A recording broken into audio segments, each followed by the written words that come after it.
Hi everyone, I'm Sean Sweeney from Dublin TEFL, and this is part 2 of Get Dip Ready, 10 ways to prepare for your dip or delta. In this part, we're going to be looking at tips 4 and 5.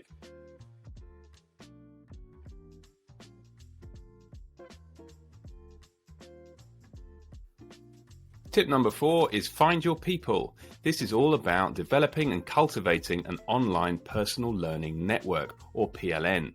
We're all connected in a global network of practitioners these days, and we can really learn so much from each other, from our thoughts, reflections, blog posts, little tweets, all kinds of things. So get on your social networks, whichever ones work for you.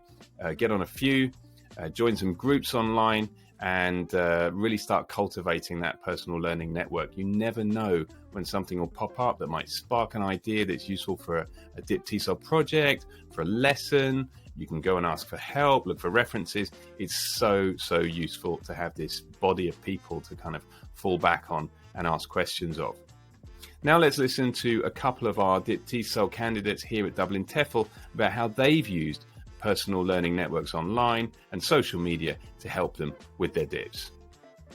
One way that I use social networks to help me in my dip work is to gather authentic materials for my TP planning and TP lessons. I'm a part of several different groups on Facebook, which are collaboration of teachers. So, for example, I had a lesson on travel, and I asked teachers to share a short anecdote about a travel disaster and share what they would or should have done differently in that situation. Some Facebook groups that I'm in that I found really helpful while working on my diploma were the Delta and Dip TESOL Candidates and Survivors Facebook group, and the Private English Teachers Reloaded Facebook group run by Cecilia Nombre and a couple of other private teachers. Lots of teachers sharing ideas and articles and resources in both of those groups that helped me a lot when I was working on my dip. Number 5 is find your person.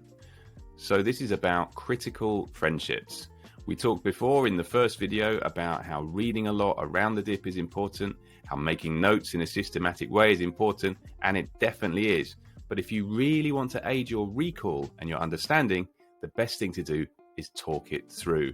So if you can team up with somebody, make a study buddy with someone who's also perhaps on a course, but not necessarily, you can talk through those issues, things that you're reading, things that have sparked ideas, doubts you have, and this is really valuable. It's also good if you can talk about your lessons, your teaching, reflections you've had, maybe puzzles you're having with students, with your class, and so on. So number 5 is all about this. Let's once again hear from Helen and Leah about how they used a study buddy system to really help them with their dips. So my study buddy and I organize meeting times usually through WhatsApp.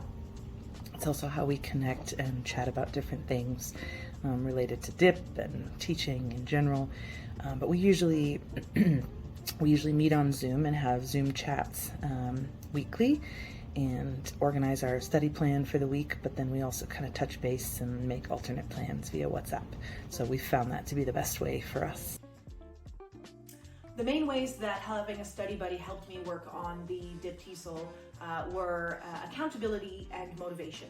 My study buddy and I set weekly goals together and both worked towards them, and we found that we were much more likely to hold each other accountable and work together on our goals than if we were just holding ourselves accountable.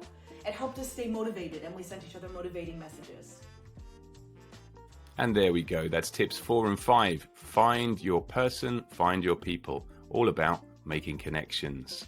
That's it for this episode, shall we say, of 10 ways to get ready for your dip or delta. Thanks for watching, and all the very best on your developmental journey.